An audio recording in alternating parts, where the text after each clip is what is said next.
वो भारतवासियों का खून बहा रहे हैं और आप कह रहे हैं साहब हमें तो दोस्ती करनी है, हम तो क्रिकेट खेलेंगे, हमें तो बॉलीवुड की फिल्मों में गाना गाना है, हमें तो बॉलीवुड की फिल्मों में एक्टिंग करनी। ये सब नहीं हो सकता। इनके जो लीडर हैं, इनकी हराम का खाने की आदत कहाँ से पड़ गई? ये डे वन से इस मुल्क के हराम के खाने की आदत। इमरान की तरह आप भी लगा के बैठे हो क्या? आप भी सुई भी लगा के बैठे हो कोकेन की, जैसे इमरान खान लगा के रखता है कोकेन। हम खुद को जलील करने में माहिर हैं, हम खुद को जलील कर देंगे, हम पाकिस्तानी ऐसे हैं। और डोंट वरी, आप घर पे। जय हिंद दोस्तों, मैं हूं मेजर गौरवारी और आप देख रहे हैं द चाणक्य डायलॉग्स। इस वीडियो को लाइक करिए, हमारे चैनल को सब्सक्राइब करिए और बेल आइकन दबाना बिल्कुल मत भूलिएगा। शहबाज शरीफ ने बड़ी लंबी लंबी छोड़ दी। और शहबाज शरीफ ने क्या छोड़ी? शहबाज शरीफ ने ये बोला साहब हम भारत के साथ दोस्ताना ताल्लुकात चाहते हैं, हम चाहते हैं कि भारत और पाकिस्तान की जो रिलेशनशिप है वो बिल्कुल ठीक हो जाए, हम दोस्त बन जाएं, ब्ला ब्ला ब्ला, और हम ये करते हैं वो करते हैं, दुनिया भर की चीज़ें उसने अपनी बात बोली। ठीक है, अब पाकिस्तानी लीडरशिप ये तो दोगली है और इन्होंने वही ड्रामा, वही नैरेटिव बेचा है अपने लोगों को। अब पाकिस्तानी लोग जो है ना, वो भी यही बात सुन सुन के उनकी भी सोच दोगली हो गई। ठीक है ना। अब मैं एक्सपोज करूंगा अगले 5 मिनट में ये पूरे पाकिस्तान का ड्रामा, लेकिन अरिंदम बागची जो कि स्पोक्स पर्सन है ministry of external affairs government of India के, उन्होंने एक बात साफ बोल दी कि यार देखो सुनो, ताल्लुकात भारत हर एक मुल्क से अच्छे चाहता है, वो नेबरिंग कंट्री हो, उससे तो अच्छे ताल्लुकात चाहता है भारत, इंक्लूडिंग पाकिस्तान। लेकिन it has to be an environment free of terror. ये नहीं हो सकता कि आप दहशतगर्द भेज रहे हैं, ये नहीं हो सकता कि आप आतंकवादी भेज रहे हैं, वो भारतवासियों का खून बहा रहे हैं और आप कह रहे हैं साहब हमें तो दोस्ती करनी है, हम तो क्रिकेट खेलेंगे, हमें तो बॉलीवुड की फिल्मों में गाना गाना है, हमें तो बॉलीवुड की फिल्मों में एक्टिंग करनी। ये सब नहीं हो सकता, इसलिए भारत ने ताला लगा दिया। अब मैं आपको बताता हूं एक दो और बातें। इशू ये है ना कि पाकिस्तान सिर्फ चाहता है, ये मैं कई बार बोल चुका हूं आप लोगों को, मैं दोबारा रिपीट करता हूं, आज पाकिस्तान सिर्फ चाहता है। पाकिस्तान का हाथ सिर्फ ऐसा रहता है, Pakistan hand is always like this कि मुझे कुछ दे दो, मुझे कुछ दे दो, प्लीज मुझे कुछ दे दो, अल्लाह के वास्ते कुछ दे दो, कुछ तो दो यार, कुछ तो दो। मैं ऐसा खाली हाथ नहीं जाऊंगा, तुम्हारे घर आया हूं मैं खाली हाथ नहीं जाऊंगा। ये पाकिस्तान का एक नैरेटिव रहा है डे वन से, जब से ये मुल्क पैदा हुआ है ना, तब से यही काम करता चला आया है। अब मैं आपको दोस्तों छोटा सा एक एग्जांपल देता हूं। भारत को व्यापार करना है अफगानिस्तान के साथ और सेंट्रल एशिया के साथ, या फिर भारत को कुछ राहत की जो चीजें होती है ना, खाने पीने की चीजें, कंबल, दवाइयां, वो अफगानिस्तान बेचनी है। बीच में पड़ता है पाकिस्तान। पाकिस्तान अलाउ नहीं करता, पाकिस्तान कहता है नहीं, हम आपको ये करने नहीं देंगे, we will not allow you to do this. क्यों नहीं करने दोगे? तो पाकिस्तान खुद अलाउ नहीं करता अपनी जमीन इस्तेमाल करने के लिए भारत को कि भारत ट्रेड कर ले, क्योंकि पाकिस्तान के थ्रू जाना पड़ता है। लेकिन जब पाकिस्तान की जरूरत पड़ती है तो फिर पाकिस्तान जीप लपलपाते हुए, पूंछ हिलाते हुए, वैगिंग इट्स टेल, भारत के यार ये कर दो, यार ये कर दो यार। तो इसको एक तरफा चाहिए, क्योंकि इसको एक तरफा मिला है शुरू से। ये पाकिस्तानियों की क्यों ऐसी आदत हो गई? और पाकिस्तानी आवाम की तो एक बात है, इनके जो लीडर हैं, इनकी हराम का खाने की आदत कहां से पड़ गई? ये डे वन से इस मुल्क के हराम के खाने की आदत है। आवाम की बात नहीं कर रहा मैं इनके जो अशराफियां हैं, ये हराम का खाते हैं सब कुछ, और इनको डे वन से आदत पड़ी है अमेरिका से पैसा ले लो, है ना। इन्होंने पहले पता है क्या, इन्होंने अमेरिका को कैसे डराया कि देखो हम तो सोवियत रूस के करीब हो जाएंगे, हमें पैसा दे दो। तो अमेरिका ने बोला चलो चलो, पैसे थे अमेरिका के पास, अमेरिका ने दे दिए। यही चाहिए था पाकिस्तान को, तो पाकिस्तान ने पैसे भी ले लिए उससे भाई, अमेरिका से झूठ बोल के। फिर अमेरिका और चाइना के बीच में इन्होंने मीटिंग कराई, उसके पैसे खा गई है। फिर सियाटो सेंटो, यानी कि ये यहां से पैसे पकड़े, यहां से, जैसे बिचौलिया होता है ना, दलाल, आपने देखा होगा। आजकल तो कम हो गए लोग बहुत ज्यादा, लेकिन आप एक जमाने में सरकारी ऑफिस में होते थे बहुत, है ना, कि जो, या फिर ब्लैक के टिकट आपने बचपन में देखा, आजकल तो मल्टीप्लेक्स हो गए तो ब्लैक के टिकट का सवाल नहीं है, लेकिन आपने एक जमाने में देखा होगा क्या, 2 का 20, 2 का 20, 2। ये पाकिस्तान का काम है, ये पाकिस्तान का काम है दोस्तों, आपको समझना पड़ेगा। तो एनीवे, भारत ने तो उनको सीधी सीधी बात कह दी है कि बॉस देखो, लेट्स बी वेरी क्लियर, ठीक है, तुम्हें ये सब 4-5 चीजें करनी पड़ेंगी, उसके बाद हम बातचीत कर सकते हैं, उसके बिना हम बातचीत तुमसे नहीं करेंगे। और ये भीख मांगना बंद करो यार, अच्छा नहीं लगता। तुम एक मुल्क हो, क्यों हर समय हाथ फैलाए सबके सामने घूमते रहते हो कि अल्लाह के वास्ते कुछ दे दे बाबा? ये गलत है। अच्छा दोस्तों, मॉर्गन स्टैनली बहुत बड़ा एक फाइनेंशियल पावर हाउस है, लोग जानते हैं। ये कल इसकी रिपोर्ट आई थी कि मॉर्गन स्टैनली ने जो ये रेटिंग देता है ना देशों को, अलग अलग देशों की रेटिंग्स होती हैं दोस्तों, और मॉर्गन स्टैनली, आप उनकी वेबसाइट पे जाके देखिए, बड़ा जबरदस्त एक ऑर्गेनाइजेशन है मॉर्गन स्टैनली। उन्होंने बोला है कि Morgan Stanley has upgraded its view on India's market to overweight from equal weight. Overweight का वो मतलब नहीं है जो आपके पेट निकला हुआ है, नो नो नो, वो नहीं, इसका अच्छा मतलब है, बुरा मतलब नहीं है ना। ओवरवेट का मतलब है कि Nations reform and macro stability agenda supports a strong capex and profit outlook. यानी कि इसका ये कहने का मतलब है कि जो नेशन में रिफॉर्म्स चल रहे हैं, जो सुधार चल रहे हैं, और मैक्रो स्टेबिलिटी यानी कि बड़े पैमाने पे जो स्टेबिलिटी चल रही है, जो स्थिरता है भारत में, कि ऐसा नहीं कि कुछ हो गया तो भारत डोल गया, कुछ हो गया तो भारत हिल गया, ना ना ना ना ना, दुनिया भर में चल रहा है तो भारत में नॉर्मल चीजें चल रही हैं। रूस यूक्रेन की लड़ाई हुई तो ऐसा नहीं कि भारत में हाहाकार हो गया, भारत ने मैनेज करा। कोविड में बड़ी सारी प्रॉब्लम्स आई, बहुत लोगों की जानें गई, बड़ी मुश्किल आई, लेकिन भारत हिला नहीं, स्टेबल रहा। तो ये 2-3 बड़ी बड़ी चीजें जो वैश्विक स्तर पे हुई हैं, उसके बाद भारत की परफॉर्मेंस देख के मॉर्गन स्टैनली ने बोला है कि भारत का जो नेशंस रिफॉर्म और जो सुधार कर रहा है अपने कानूनों में और अपनी पॉलिसीज में, और मैक्रो स्टेबिलिटी एजेंडा है, जो मैंने बोला स्थिरता, सपोर्ट्स अ स्ट्रॉन्ग केपेक्स, है ना, और प्रॉफिट आउटलुक। केपेक्स क्या होता है? जब आप किसी चीज को आप खर्चा करते हैं ना, लाइक ओपेक्स होता है ऑपरेशनल एक्सपेंडिचर, या फिर केपेक्स कैपिटल एक्सपेंडिचर होता है जब कोई सामान खरीदने के लिए जो आप खर्चा करते हैं, या आप कोई चीज लगाते हैं, आपने फैक्ट्री लगाई तो वो आपका केपेक्स है, राइट। आपने कोई मेट्रो डाली, आपने एयरपोर्ट बनाया, आपने शिपयार्ड्स बनाए, वो आपका केपेक्स एक्सपेंडिचर है। उसी प्रकार से कंपनी है, अगर मेरी कंपनी है और मैं कंपनी में वर्क स्टेशंस लगाता हूं एम्प्लॉइज के लिए, या मैं उनके लिए लैपटॉप्स खरीदता हूं, तो ये केपेक्स एक्सपेंडिचर है। ओपेक्स उल्टा होता है, ओपेक्स वो होता है जो रेगुलर आपके पैसे, जैसे तनख्वाह हो गई, या जो जाते रहते हैं। केपेक्स एक बार होता है, राइट, ओपेक्स बार बार के खर्चे। तो केपेक्स जो वन टाइम मोटा पैसा लगाना है, वो भारत में कैपेबिलिटी है, मॉर्गन स्टैनली ने बोला। मॉर्गन स्टैनली ने यह भी बोला है कि India's macro indicators remain resilient and the economy is on track to achieve the 6.2 GDP forecast. 6.2 का जीडीपी है वो फोरकास्ट भारत अचीव कर लेगा, मॉर्गन स्टैनली ने बोला है। लेकिन मॉर्गन स्टैनली ने एक और बोला है कि भाई साहब ये कहना चाह रहे हैं कि firm also cut its rating on Chinese stocks to equal weight. पहले चाइना का ओवरवेट था, अब चाइना इक्वल वेट पे आ गया है। क्यों? कहते हैं कि investors should capitalise on a rally spurred by government stimulus pledges to take profits. India is arguably at the start of a long wave boom. देखो, इंडिया ये कह रहा है कि इंडिया एक लंबी बूम वेव की शुरुआत में खड़ा है, अब इंडिया की बूम शुरू हो गई है। ये मॉर्गन स्टैनली कह रहा है कि भारत की जो बूम है, इकोनॉमिक बूम की बात कर रहा है, ये बूम शुरू हो गई है और चाइना की खत्म हो रही है। आप समझ रहे हैं? चाइना ने जितना दूध निकालना था चाइना ने निकाल लिया, अब चाइना इससे ज्यादा नहीं कर पाएगा, ऐसा मॉर्गन स्टैनली का मानना है। तो दोस्तों, ये तो हो गई बड़ी टेक्निकल बातें। अब एक दो बातें मैं आपको और कर देता हूं। पहली चीज कि सीजेपी जो है पाकिस्तान का, chief justice of Pakistan Umar Ata Bandial, अच्छा, एक 6 मेंबर बेंच बैठा है। Justice Ijazul Ahsan, justice Munib Akhtar, justice Yahya Afridi, justice Syed Mazhar Ali Akbar Naqvi और जस्टिस आयशा मलिक। ये इन्होंने कि भाई सिविलियंस की ट्रायल मिलिट्री कोर्ट में होनी चाहिए कि नहीं। फौज ने बोला था ना 9 मई को, जब इमरान खान के लोग गए थे और उन्होंने हर चीज़ जला दी थी, पूरे पाकिस्तान में अफरा तफरी कर दी थी, और इमरान खान बड़ा खुश हो रहा था।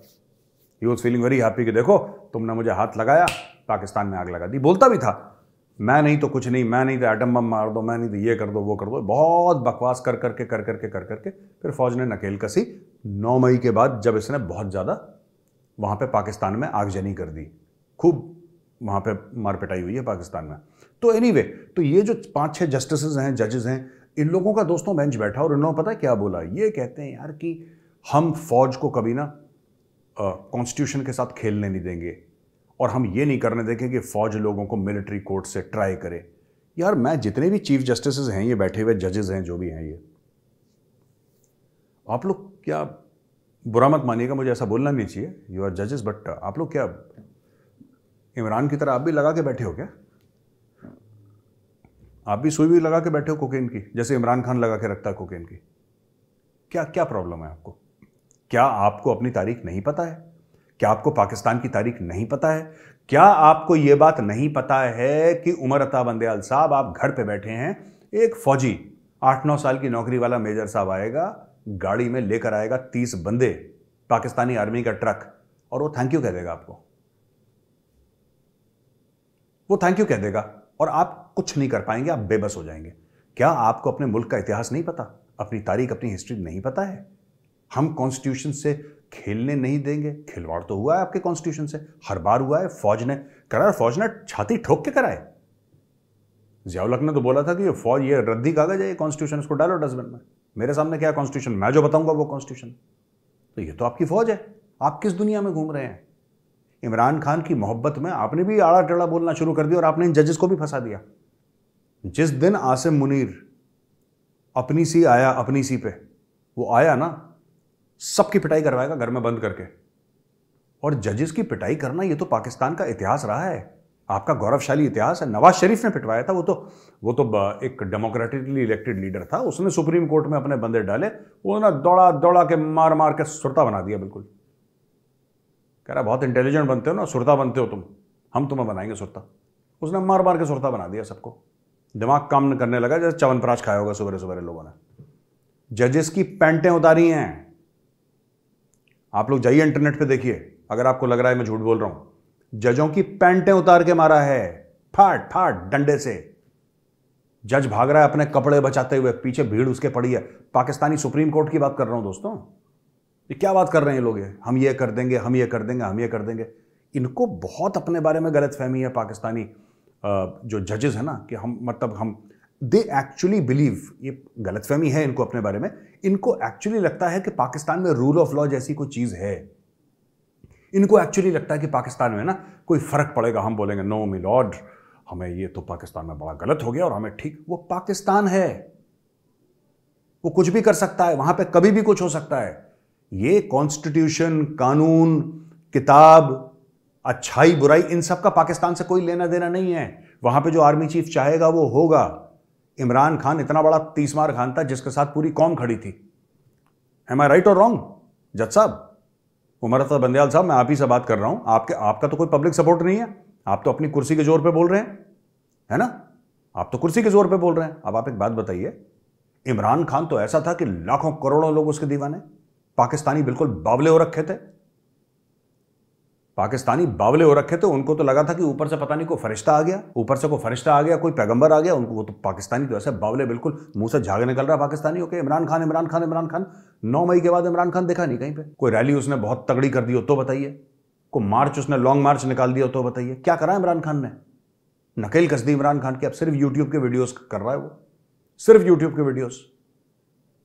फिर आपने तो ऐसे बोल दिया कि जैसे कोई इमरान खान ऐसे नहीं हो गया जैसे कि वो थे ना डेविड, ओल्ड टेस्टमेंट पे डेविड, हजरत दाऊद, जिन्होंने वो स्लिंग से गुलायत को मारा था। आपने तो वैसा बना दिया इमरान खान को कि ये ऐसे करेगा और ठक से मारेगा और वो आर्मी चीफ गिर जाएगा। मार मार के दुम्बा बना दिया आर्मी चीफ ने। क्या कर लिया आपने? क्या कर लिया? कुछ कर पाए? तब कहां बैठे थे? तब कहां बैठे थे जब इमरान खान के सपोर्टर्स ने पूरा आतंक मचाया? तब इन लोगों ने कुछ नहीं करा, तब इनको नहीं लगा कि हमें कॉन्स्टिट्यूशन को बचाना है। अब वो पीछे पड़ गए आर्मी चीफ इनके। और ये होगा पाकिस्तान में। मैं एक छोटी सी बात बताता हूं। आपने जो इंडियन सिटीजन है, former Indian naval officer Kulbhushan Jadhav, जो पाकिस्तान की कस्टडी में है झूठे केस पे, स्पाइंग पे, उसको मिलिट्री कोर्ट ने ट्राई करा पाकिस्तान में, है ना? उसको मिलिट्री कोर्ट ने ट्राई करा। तो अगर आप ये कहते हैं कि साहब वो कोट अनकोट जासूस था, पाकिस्तान का नैरेटिव है ना, वो जासूस था इसलिए उसको मिलिट्री कोर्ट में ट्राई करा, तो पाकिस्तान का कानून तो ये भी कहता है कि इमरान खान को भी ट्राई करो। जो भी फौजी ठिकानों के खिलाफ काम करेगा वो मिलिट्री कोर्ट में उसकी ट्रायल होगी। अब मिलिट्री कोर्ट में ट्रायल हो रही तो तुम्हें मौत क्यों आ रही है भाई? वो तो होगी, वो तो कुटेगा इमरान। अभी इमरान खान ने कुटना है। और अगर आप बीच में आए, देखो ऐसा होता है ना कि कभी कभी दो लोगों की लड़ाई होती है तो बीच बचाव करने के लिए कोई आ जाता है, भला मानस बीच, अरे यार लड़ो मत, उसको भी 2-3 थप्पड़ पड़ जाते हैं। लोग कहते हैं तू क्यों आ रहा है बीच में? तो बंदयाल साहब थोड़ा सा ऐसा ना हो कि आर्मी चीफ और इमरान खान की लड़ाई में दोनों ने आपको 2-2 जड़ दिए गाल पे, फिर आप छोटा सा मुंह लेके आप, ये जो जजेस में ये मेंटालिटी है ना पाकिस्तान में कि हम लोग ऐसी जजमेंट लिखेंगे, we will become immortal. You will not become immortal. वही 8-9 साल की नौकरी वाला मेजर साहब आएगा और आपके घर में आपको जलील करेगा। मैं आपको आज बता रहा हूं, आपको करेगा जलील, क्योंकि अब इनके मुंह में लग गया खून आपकी फौज में। ये मार मार के सुअर बनाएंगे सबको। इसलिए थोड़ा सा तमीज से रहिए। मैं तो आपको एडवाइस दे रहा हूं फ्री ऑफ कॉस्ट। आपको नहीं चाहिए तो कोई बात नहीं। अच्छा, अब आ जाते हैं दोस्तों क्रिकेट पे। अब ऐसा हो गया क्रिकेट का मामला कि साहब पाकिस्तान ने बोला है कि security concerns to be raised with ICC, ठीक है ना, on cricket teams travel to India for World Cup. एक डिसीजन है जो कमेटी ने लिया है, chaired by foreign minister Bilawal Bhutto. We have demanded that the ICC should provide as guarantee for security. Bharat में वर्ल्ड कप के आने की गारंटी, ये पाकिस्तानी इतने छोटे, इतने छिछोरे, इतने दो कौड़ी में 1.5 कौड़ी, अब मैंने इनकी कौड़ी भी कम कर दी, इनका हाफ कौड़ी मैंने ले लिया इनसे, 1.5 कौड़ी के, इतना दिमाग छोटा है। मस्जिदों में तुम्हारे धमाके होते हैं, रोज तुम्हारे यहां सुसाइड बॉम्बिंग होती है, ठीक है, रोज तुम्हारे यहां मारकाट हो रही है। इनको इंडिया में जहां पे दुनिया इन्वेस्ट कर रही है, जहां पे लोग पागल हो रहे हैं, जहां पे एलॉन मस्क जैसा बंदा कह रहा है मैं आ रहा हूं as soon as it is humanly possible, इनको वहां पे सिक्योरिटी के थ्रेट हो रहे हैं। ऐसी कंट्री को सिक्योरिटी थ्रेट हो रही है, पाकिस्तान को, यानी कि मेरा कहने का मतलब है उसको सिक्योरिटी थ्रेट की फीलिंग हो रही है, जहां पे रोज धमाके हो रहे हैं, सुसाइड अटैक्स हो रहे हैं, वहां पे पाकिस्तान को खुजली हो रही है। ये कुछ नहीं, मैं बता रहा हूं इनके साथ प्रॉब्लम है। देखो मैं पाकिस्तानी हूं, तुम्हें, और ये मैं 25 करोड़ पाकिस्तानियों से कह रहा हूं आज, ये सिर्फ बिलावल से और शहबाज शरीफ से नहीं कह रहा, मैं 25 करोड़ पाकिस्तानियों से कह रहा हूं। यार तुम्हें कब एहसास होगा कि तुम्हारी बेइज्जती हो गई है? यार तुम्हें कब एहसास होगा? गैरत है कि बेचकर खा गए, कि चाइनीज को गिरवी रख दी? कुछ तो करा होगा तुमने गैरत का, बेच के खा गए, कि सिर्फ यही कहना है कि हमारा बंदा बड़ा हैंडसम है, इससे आगे बढ़ना है कि नहीं बढ़ना? अब बताओ, इंडिया ने बोला कि हम एशिया कप खेलने पाकिस्तान नहीं आएंगे, क्लियर बोल दिया आपको। आप भी इंडिया को क्लियर बोल दो, यार हम वर्ल्ड कप खेलने नहीं आएंगे, हेल विथ यू, नहीं आएंगे हम, जाओ भाड़ में जाए, हम नहीं करेंगे। बीसीसीआई को बोलो भाड़ में जाए, hell with BCCI, we are not coming to India to play the World Cup. अगर आप नहीं आ सकते तो हम भी नहीं। नहीं, बेइज्जत होने की, जलील होने की इतनी आदत पड़ गई है पाकिस्तान को, इतनी आदत पड़ गई है कि छोटी मोटी गालियां तो ये it's like water off a duck's back, इनको फर्क ही नहीं पड़ता। छोटी मोटी गालियां तो ऐसे झाड़ के चले जाते हैं लोग, कह रहे यार मुझे थोड़ा ना बगल वाले को बोला है, मेरे को थोड़ा ना गाली दी है, मुझे थोड़ा ना सुअर बोला है, वो तो बगल वाले को बोला है, वो तो लगता भी सुअर जैसा है, मुझे देखो मैं स्मार्ट और हैंडसम। ये माइंडसेट है पाकिस्तानियों का भाई। इंडिया ने मना कर दिया। अब मैं एज एन इंडियन, मेरा कोई बीसीसीआई से, सरकार से कोई ताल्लुक है नहीं, लेकिन एज एन इंडियन मैं आप लोगों से भैया सिर्फ एक रिक्वेस्ट कर सकता हूं पाकिस्तानियों से कि थोड़ी सी गैरत दिखाओ। बड़ी जद्दोजहद करके, बड़ी कुर्बानियों के बाद, हमारे बुजुर्गों ने बड़ी कुर्बानियां दी तब पाकिस्तान बना, कलमा पढ़ के पाकिस्तान बना। हम बड़े जज्बे वाली कौम हैं, हम में बड़ा जज्बा है, हम बहुत बड़ी अस्करी ताकत हैं, लेकिन जब इंडिया डॉलर दिखाएगा फिर हम जीभ बाहर करके लपलपा के जमीन पे लेट जाएंगे। यह है तुम्हारा जज्बा, यह तुम्हारा जज्बा, ये हो तुम बाशऊर कौम, ये हो तुम कौम जो गैरतमंद है, यह है तुम्हारी गैरत। मना करो इंडिया को, बीसीसीआई को ठेंगा दिखाओ, बीसीसीआई को बोलो सॉरी सर, अगर आप हमारे यहां नहीं आ सकते हम भी आपके नहीं आ सकते, कहो तो एक बार। लालचियों, पैसा चाहिए पाकिस्तानियों, मैं बता रहा हूं इनको ने दोस्तों इज्जत विज्जत बेच के खा गए हैं। इनको $100-200 दे दो, $500 दे दो, ये उसमें बिछ जाते हैं जमीन पे। मैं बता रहा हूं, अगर बीसीसीआई ने इनको बोल दिया ना, पाकिस्तान को, बीसीसीआई ने बोल दिया पाकिस्तान को कि हम तुम्हें $2-4 मिलियन दे रहे हैं, $5 मिलियन दे रहे हैं, तो पाकिस्तानी पता है जय शाह को क्या बोलेंगे? पाकिस्तानी बोलेंगे जय शाह को कि शाह साहब आप अपने घर में बैठो, आप आराम से घर पे बैठो, पेमेंट टाइम से पहुंच जानी चाहिए, हम खुद को जलील कर लेंगे, आप चिंता मत करो, आप इतना स्ट्रेस मत लिया करो सर, हम खुद को जलील करने में माहिर हैं, हम खुद को जलील कर देंगे, हम पाकिस्तानी ऐसे हैं, और डोंट वरी, आप घर पे बैठो सर, अब पैसा टाइम पे पहुंच जाना चाहिए। ये ऐसे लोग हैं यार, अनबिलीवेबल, सिंपली अनबिलीवेबल। तो दोस्तों यहां पे वीडियो खत्म होता है। अगर वीडियो पसंद आया ना तो वीडियो को लाइक जरूर करिएगा, हमारे चैनल को सब्सक्राइब करिए, बेल आइकन दबाना बिल्कुल मत भूलिएगा। जय हिंद, वंदे मातरम, भारत माता की जय।